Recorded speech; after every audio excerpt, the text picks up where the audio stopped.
त्या माणसाचं काय झालं? तुम्ही म्हणाला होतात मंदिराची साफसफाई करणारा माणूस आजपासून कामाला येईल, पण तो आला नाही अजून. सांगितलं होतं एका माणसाला, पण त्याला दुसरीकडे जास्त पैशाचं काम मिळालं, तो तिकडे गेला. बघतो मी चांगला माणूस. ठीक आहे, येतो मी. नमस्कार. गुरुजी, तुम्हाला इथे काम करायला माणूस हवा होता ना? मी इथे काम केलं तर चालेल का? प्रतापराव, तुम्ही इथे काम? प्लीज नाही म्हणू नका. हे काम मला द्या. इथे फक्त राहण्यापेक्षा काम करेन तर तेवढीच मदत तुम्हाला होईल.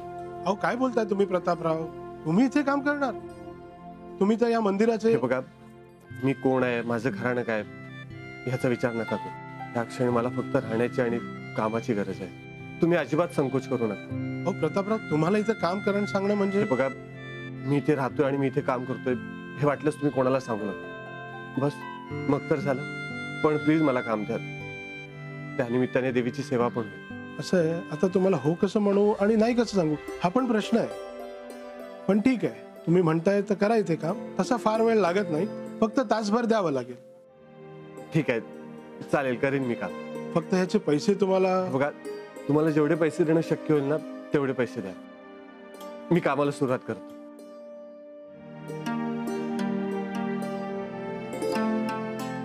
यांच्यावर असं काय संकट आलंय की ते राहताय, काम करताय? देवा,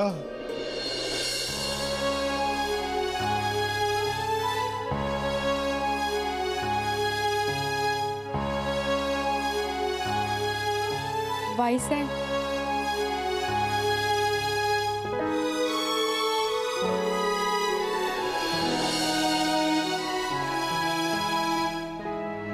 बाईसाहेब,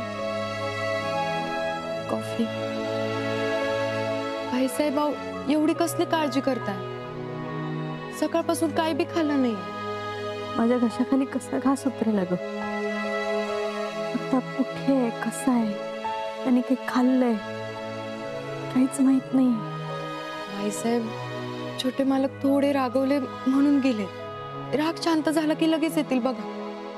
तो चिडला असता ना, खूप बोलला असता किंवा खूप दिवस अबोला धरला असता, पण तो चिडला नाहीये ग. तो दुखावला गेलाय आणि म्हणूनच घर सोडून गेलाय.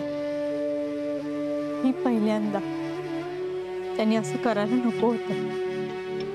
समधेच रागावले तो, पर समध्यांनी एकमेकांना समजून घेतलं ना, एकमेकांशी जर बोलले तर समध्यांचा राग शांत होईल आणि मग समध नीट होईल बघा. अगं, त्याच्याशी बोलणार तरी कसं? फोन सुद्धा इथेच ठेवून गेलाय तो. त्याचा आवाज ऐकायला सुद्धा वाट बघायला लागणार आहे मला आता. काय डोक्यात चाललंय ना त्याच्या, काही कळत नाहीये मला.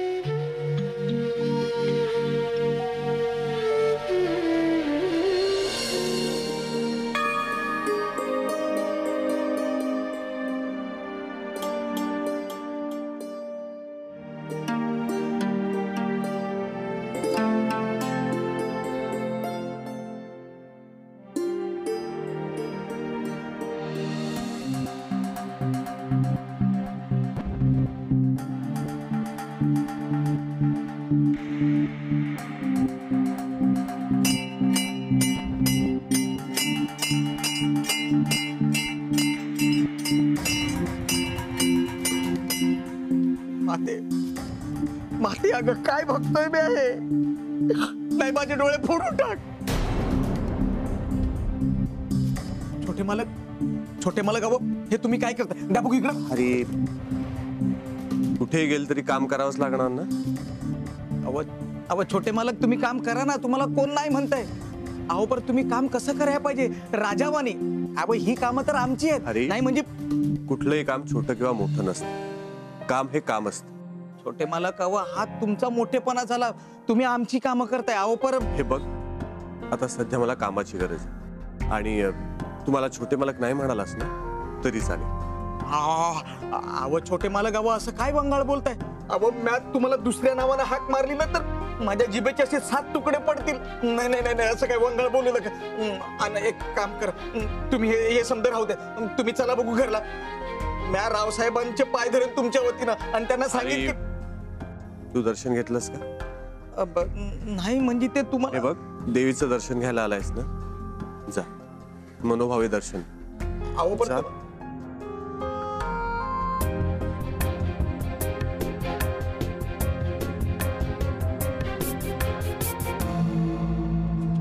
देवीचा आशीर्वाद मिळाला ना, आता कोण काय करते यापेक्षा आपण काय करायला पाहिजे याकडे लक्ष दे आणि तसं काम कर. हं? आता निघतो.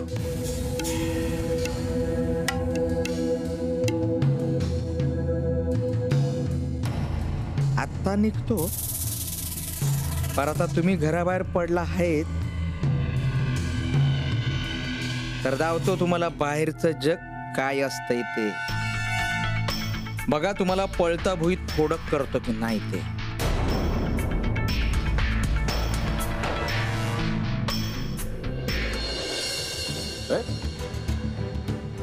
अवनाने कोणी सांगितलं तुम्हाला?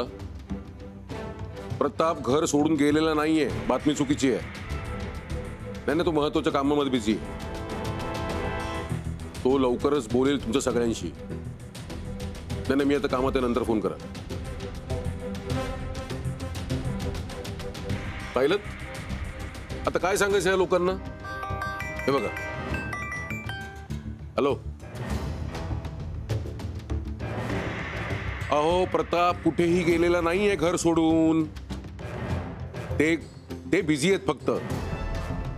हे बघा, सगळे उपक्रम जसेच्या तसे चालू राहतील. मी सांगतो ना तुम्हाला, प्रतापराव स्वतः येऊन कार्यकर्त्यांशी बोलतील.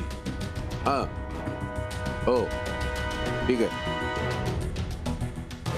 सगळ्या गावभर पसरलंय प्रतापराव घर सोडून गेले. पक्ष मोठा व्हायच्या आधीच प्रतापरावांनी मुळावर घावलं. एवढं सगळं जुळवून आणलेलं एका क्षणात नासधूस करून टाकलं. आणि हे सगळं कोणासाठी? तर त्या कामवालीसाठी. लाज वाटली पाहिजे, लाज. पक्षाचं नुकसान नाही होऊ देणार तू.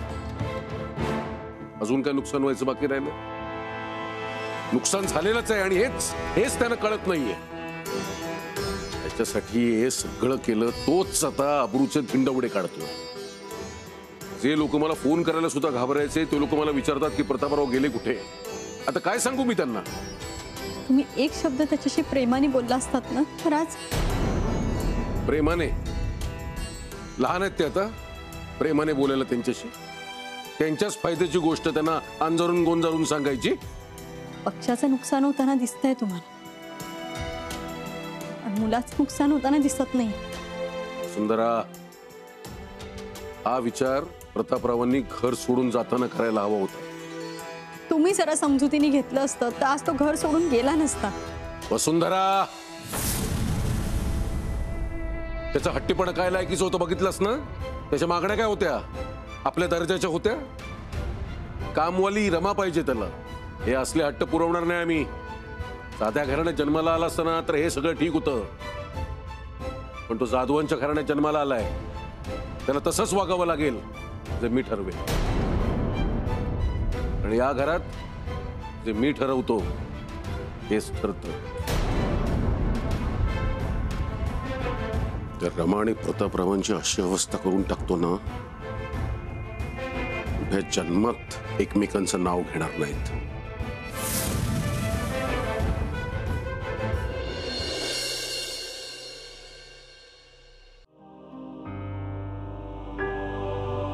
कुठे असतील छोटे मालक?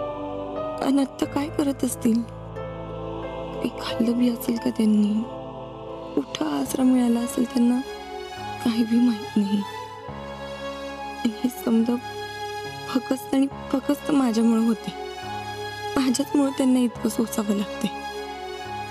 म्याच जबाबदार आहे याला. आणि म्या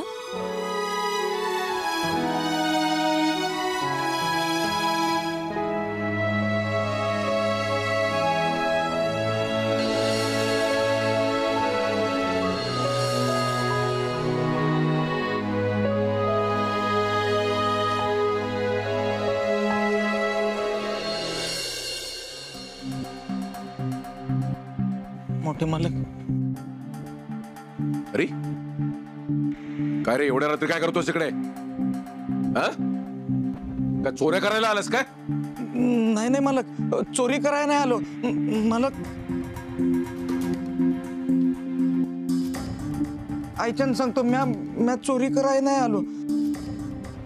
हा पर तुम्हासनी खास भेटाया म्या इकडं चोरून आलो बघा. चोरून भेटायला मला कशाला? अहो आता काय सांगू मालक तुम्हासनी. अहो तुम्हासनी भेटायची बी सोय नाही राहिली बघा इकडं. एक काळ मी तुमच्याकडे नोकर होतो, पण तुम्ही तर मला कामावरून काढून टाकलं. पर ते म्हणतात ना, पहिलं काम हे पहिलं पिरमावाने असतंय. त्याला काय झालेलं आपल्याला बघवतलं. ही फालतू बडबड बंद कर आणि कामाचं बोल. अहो आता काय सांगू तुम्हासनी. अहो आपल्या घरातलीच माणसं तिकडं लादी पुसायला लागलेत, झाडू मारायला लागलेत. अरे मला तर ते बघूनच लाज वाटली हो माझी. काय ते नीट सांगणार आहेस की नाही? मोठे मालक अहो आपले छोटे मालक तिकडं आपल्या गावच्या मंदिरात काम करायला लागलेत.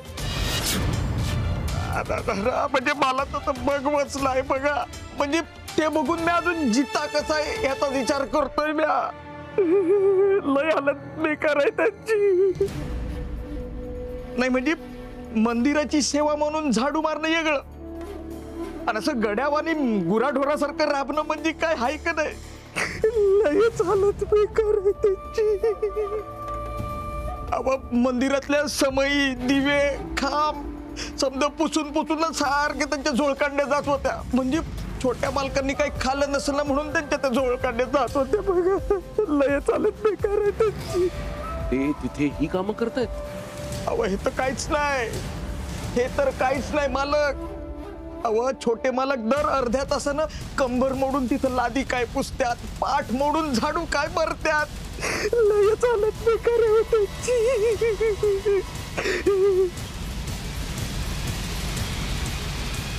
आणि मालक हे समजा झाले ना, ते त्या रमामुळे झाले. वय त्या रमामुळेच झालंय. अहो तिनं आपल्या छोट्या मालकांना तिच्या पिरमाच्या जाळ्यात अडकिवलं बघा. खरं सांगू का, मला हे समजा ठाव होतं. होय मला खरंच हे ठाव होतं. अहो म्हणून तर तिनं माझा काटा काढला ना. पर मालक म्या तुमचाच माणूस आहे. वय वय म्या तुमचाच माणूस आहे. तुम्ही मला किती बी मारलं झोडलं ना तरी बी यो हरी तुम्हासनी कवा दगा देणार नाही. त्या मला चांगला धडा शिकवा मालक, चांगला धडा शिकवा. तिनंच यो डाव रचलाय. वय तिनंच डाव रचलाय. अहो तुमच्या नावाला काळीमा फासलाय, रावसाहेबांच्या नावाला काळीमा फासलाय तर रमानं.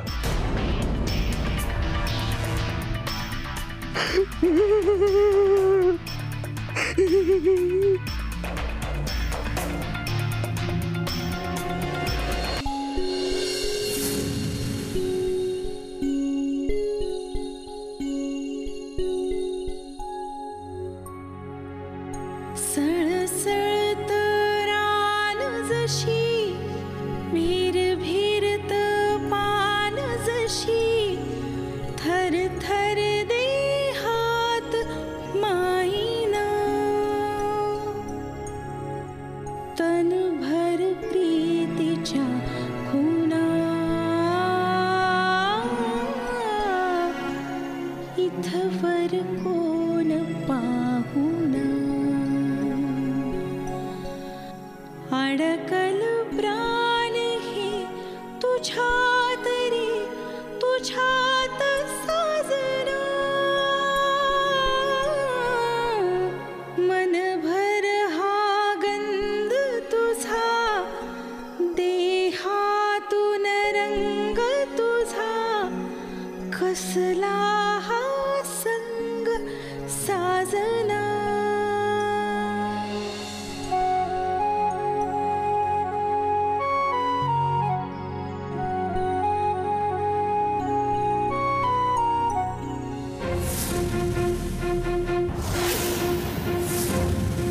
एखाद्याचं आयुष्य बरबाद करायचं, त्याला आयुष्यातून उठवायचं आणि नंतर त्याची गंमत बघायला यायचं. चांगलंय. तुला पाहिजे होतं ना तसं आलाय तू तुझ्या पातळीला. हेच हवं होतं ना तुला. त्याने स्वतःच्या लायकीवरून खाली उतरावं, तुझ्या लायकीपर्यंत यावं, हेच हवं होतं ना. तेच करतोय तो.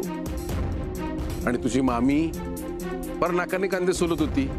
आम्हाला तुमचा पैसा नको, आम्हाला तुमची प्रॉपर्टी नको. मग हे सगळं कशासाठी चाललंय तुमचं? तुझा आणि तुझ्या मामीचा डावच होता ना हा. प्रतापवर प्रेमाचं जाळं टाकायचं, त्याचा वापर करून घ्यायचा, आणि नाहीच काही उपयोग झाला तर त्याला उद्ध्वस्त करून फेकून द्यायचं. हाच डाव ना तुझा आणि तुझ्या मामीचा? मानलं तुम्हाला. खरंच पैशासाठी हपापलेली इतकी माणसं पाहिली आहेत, मी इतकी माणसं पाहिली आहेत, पण ती सगळी माणसं एकीकडे, आणि पैशासाठी स्वतःच्या भाचीचा वापर करणारी तुमच्यासारखी नालायक माणसं एकीकडे.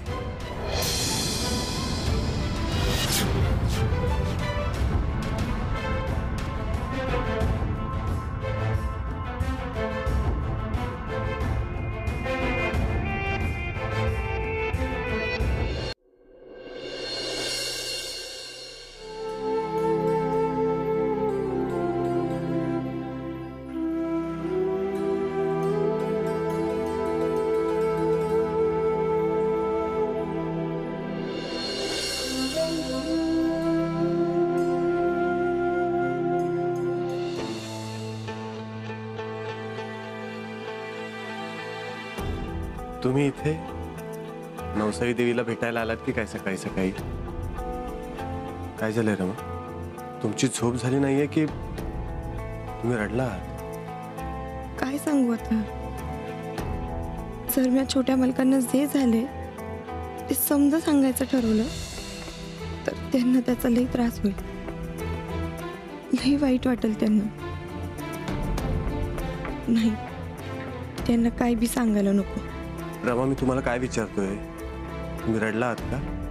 अहो, रात्रभर झोपच लागली नाही बघा, आणि पहाटे बी लवकर जागली म्हणून.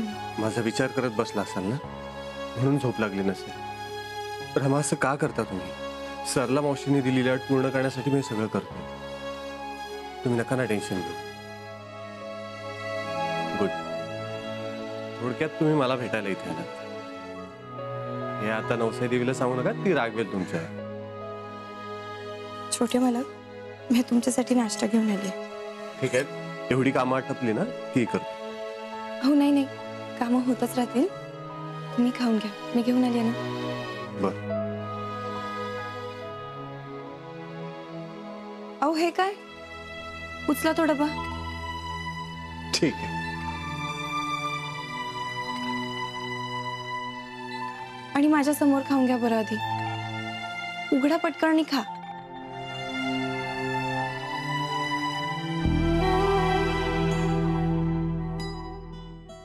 तुम्ही नाश्ता केला? बाय.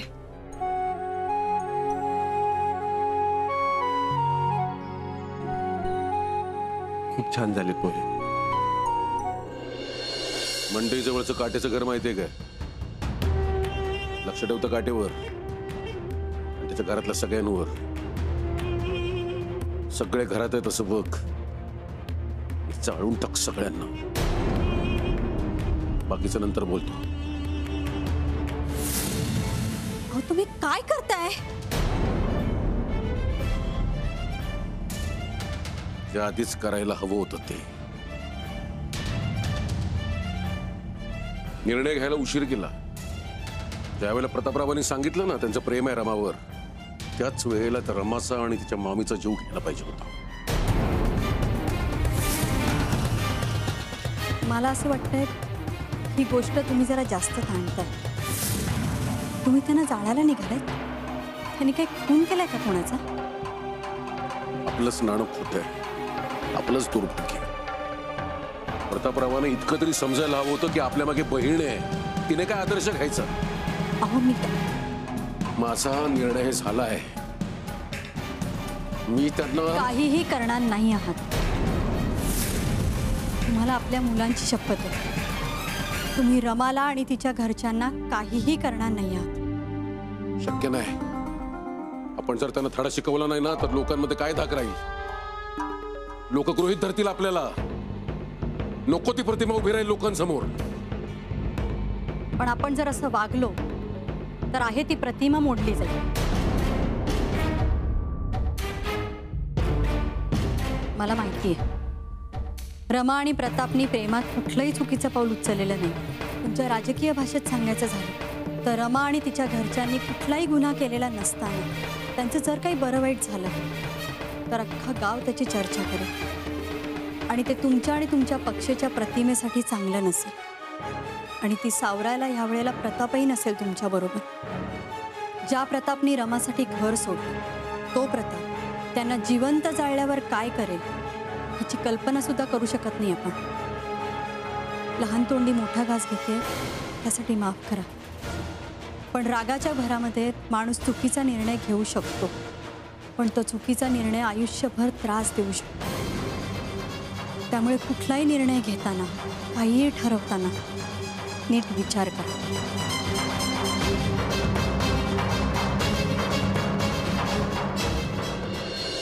बरं छोटे मालक, मी बाकीची कामं आवरून घेते, तुम्ही बसून खा. नाही रमा, सरला मावशीने काम करून पैसे कमवायला सांगितलेत. तुम्ही कुठलंच काम करू नका. अहो पण मी रमा, मी जर तुम्हाला इथलं काम सांगितलं तर सरला मावशीचा तो अपमान होईल. येते.